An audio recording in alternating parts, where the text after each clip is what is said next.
Hélène Barbarin, qui, après une formation à l'École centrale de Paris, a été responsable d'un atelier de fabrication. Vous êtes ensuite devenue responsable des laboratoires de métrologie sur le site Michelin de Ladoux à partir de 2000. Et depuis 2008, vous êtes responsable du réseau Mesure et Métrologie pour le groupe Michelin au niveau mondial. Je vais débuter avec vous, Hélène, avec cette première interrogation et puis vous laisser peut-être nous en présenter un petit peu plus l'impact. Donc, puis le faire peut-être en forme de boutade, puisque, eh bien, dans ce milieu industriel, on entend parler de ce surdimensionnement. Comment est-ce qu'on peut l'expliquer, ce surdimensionnement, et puis pourquoi est-ce qu'on a quelque chose à en dire encore aujourd'hui? Finalement, je vais pas dire deux choses tellement nouvelles par rapport à ce qu'on a entendu aujourd'hui. Simplement, je vais essayer effectivement d'illustrer. On a beaucoup parlé de statistiques. On a dit que ça avait des conséquences sur les enjeux. On a parlé de surperformance. Et là, on entend surdimensionnement. Alors, je préfère le terme surdimensionnement à surperformance. Parce que surperformance, ça voudrait dire qu'on est encore plus efficient. Alors que le surdimensionnement, au contraire, il pénalise notre efficience. Alors, comment ça marche? Il faut comprendre que déjà la plupart d'entre nous, dans les entreprises ne se sont pas montées en un seul jour. Donc il y a toute une histoire de l'installation des machines, de la mise en place de spécifications, de tolérances, etc. Et que tout ça, ça évolue au fil du temps et ça n'a pas toujours suivi les réflexions en parallèle sur la qualité et en particulier, bien sûr, la prise en compte de l'incertitude, des risques et de la qualité de la mesure. Donc, pour illustrer ça, je vais parler du pneumatique, puisque chez Michelin, c'est un petit peu quand même ce qu'on fabrique pour l'essentiel. Donc, ça part d'où? Ça part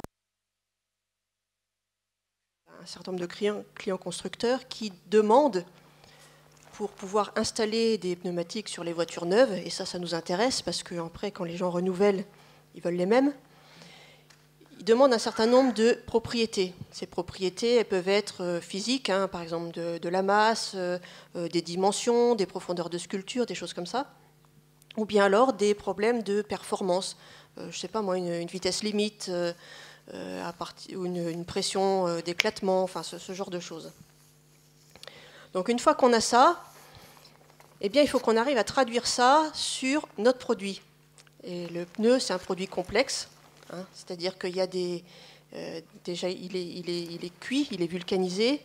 Ensuite, il est fabriqué par empilement de couches avec des matériaux, des tissus qui ont chacun des propriétés.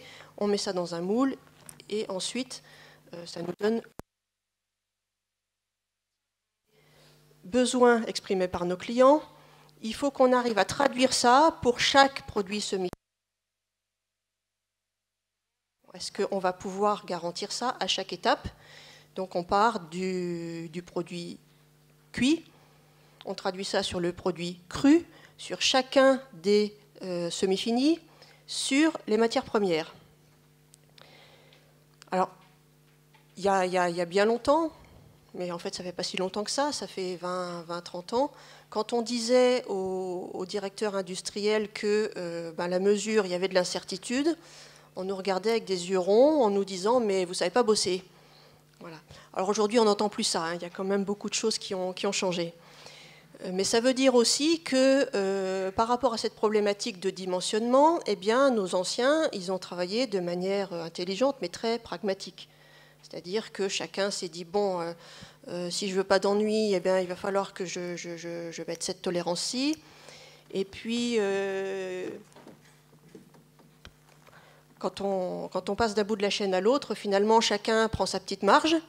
Et quand on arrive aux matières premières, eh bien, non seulement c'est difficile à obtenir, mais en plus, au fur et à mesure qu'on a réfléchi et qu'on a su que nos processus de mesure avaient de l'incertitude, que ça générait des risques, on s'est rendu compte que finalement, on avait un certain nombre de processus de mesure qui s'avèrent ce qu'on appelle non capables.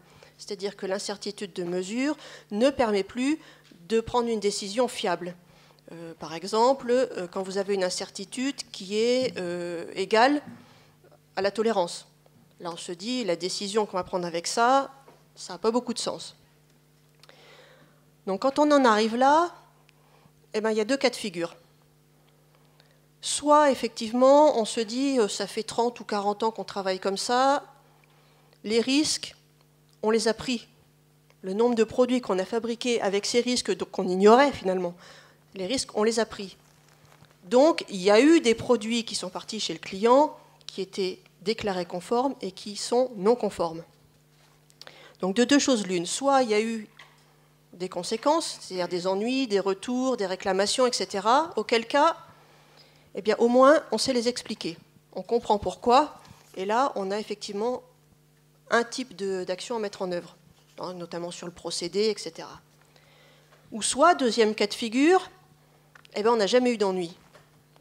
Eh bien, dans ce cas-là, on est en train de se dire, si on n'a jamais eu d'ennui, ça veut dire que probablement le besoin qu'on a exprimé, ce n'était pas le bon. Et donc là, l'idée, c'est de se dire, pourquoi aller dépenser finalement de l'énergie, des euros, parce que ça nécessite, plus on veut être performant dans un processus de mesure, plus effectivement ça va coûter cher à mettre en place, si au départ on n'est pas sur le bon besoin. Donc ça, c'est comme ça qu'on a surdimensionné quelque part, et c'est pour ça que ça n'est pas de la performance au bout du compte, parce que finalement on dépense du temps, de l'énergie et de l'argent à essayer d'atteindre des performances qui ne sont pas nécessaires. Voilà.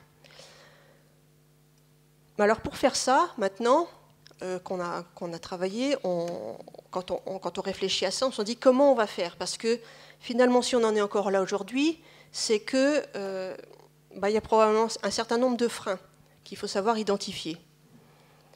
Alors, la première chose qu'on sent, c'est que, et ça a déjà été dit aujourd'hui, c'est que tout ça, ça va nécessiter des compétences quand même assez pointues. C'est-à-dire, il ne suffit pas de dire, bon, j'étalonne une fois par an, avec une spécification constructeur de l'instrument, etc., et sans me poser de questions, mais quel est mon besoin? Et quel est mon besoin? Ce n'est pas mon besoin, moi, en tant que métrologue, c'est le besoin de l'industriel qui a besoin de fabriquer le produit avec les performances qui vont bien. Donc, il faut l'aider à y voir plus clair en lui disant, attention, cette performance-là, on ne sera pas capable de la garantir. Est-ce qu'on en a vraiment besoin? Après, c'est oui, c'est non, enfin on discute. Voilà, donc ça, le premier rapport qu'on peut attendre d'un métrologue, je vais dire smart, puisque c'est le mot à la mode, c'est d'être capable de discuter avec l'industriel pour savoir quel est le vrai besoin. Et en disant les choses telles qu'elles sont.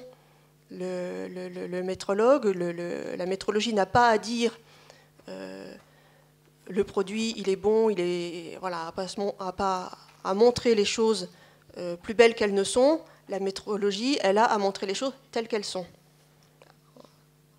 Autrement dit, il faut dire la vérité. C'est comme ça qu'on avance. Donc, effectivement, la première chose, c'est la compétence. Comme on a eu dans une intervention précédente, le métrologue, ça n'est plus seulement la personne isolée dans son labo qu'on vient voir une fois par an quand il y a un audit et qui colle une étiquette sur l'instrument. C'est quelqu'un qui va aller se mettre pleinement comme partenaire d'une équipe un petit peu transverse, un petit peu pluridisciplinaire, et qui va réfléchir à quel est le besoin vrai et comment on est capable de le garantir. Alors pourquoi ça? Alors ça avance. Quand j'ai démarré mon intervention, j'ai dit qu'il y a 30 ans, quand on parlait d'incertitude de mesure, on nous prenait pour des extraterrestres. Aujourd'hui, ça n'est plus le cas. Aujourd'hui, on a pris conscience que la mesure, il y a de l'incertitude, que la mesure, ça n'est pas que l'instrument, qu'il y a tout un tas d'autres choses qui interviennent et que tout ça, ça génère des risques, dont on a largement parlé aujourd'hui. Alors par contre, les freins qui subsistent, j'allais dire, ils sont de deux ordres. Il y a un premier frein qui est culturel. Alors, il est en partie français, mais je crois qu'il est en partie humain, tout simplement. On en a parlé aussi aujourd'hui. La conscience de l'incertitude de mesure, elle n'est pas complètement intégrée dans la société d'aujourd'hui. Personne ne va discuter, quand on va faire une prise de sang, si c'est à plus ou moins je ne sais pas quoi, si c'est compatible avec les limites pour décider si on est malade ou si on n'est pas malade, etc. Et ça, comme c'est les mêmes personnes finalement qui sont dehors et qui sont dedans de l'entreprise, eh bien, ce type de problème culturel, on le retrouve aussi à l'intérieur de l'entreprise. Le deuxième point, et qui est peut-être très français là par contre, c'est qu'on a encore tendance à voir la qualité en général et la mesure en particulier sous l'angle de ce que j'appellerais la peur du gendarme. Hein, c'est-à-dire, je ne veux pas d'ennui avec les auditeurs. On retrouve un peu la même idée sur la sécurité routière, par exemple. Si vous faites un radio-trottoir quelque part dans la rue, vous interrogez les gens, vous leur demandez « Qu'est-ce que vous risquez si vous grillez un feu rouge ?» Eh bien, la plupart des gens vont vous dire on risque je ne sais pas combien de points, je ne sais pas combien d'euros d'amende. Combien vont vous dire je risque un accident?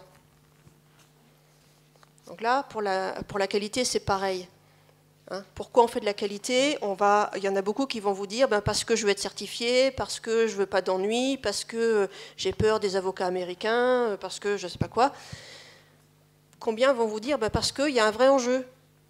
Parce que j'ai une responsabilité de livrer des produits qui ont les performances attendues, qui ne font pas prendre de risques à mes clients finaux, qui vont les faire utiliser en toute sécurité, etc.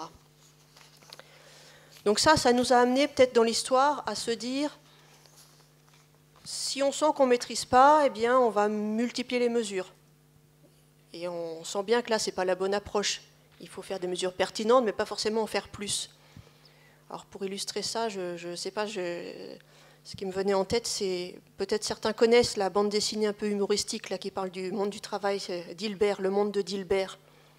Il y en a une qui dit, eh bien quand on est en crise sur les délais et qu'on n'arrive pas à faire avancer un projet, alors la solution, eh bien, c'est de faire un point quotidien, comme si c'est ça qu'allait résoudre les problèmes de fond.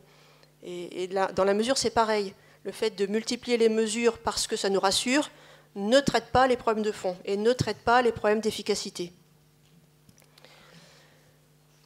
Donc ça, c'est plutôt un peu les aspects culturels. Et je vais finir là-dessus. Les aspects un peu industriels, hein, puisque effectivement, la mesure, la qualité, pour que ça soit un outil d'efficience, il faut que ça soit un partenaire industriel. Et les autres problématiques industrielles, elles ne sont pas disparues pour autant. Hein. On a des problématiques de coûts. Quand on veut faire une évaluation de performance, eh bien, il faut arrêter des machines, il faut faire des plans de test, il faut embaucher du monde, etc., etc. Et donc, on a toujours tendance à se demander est-ce que ça vaut bien la peine?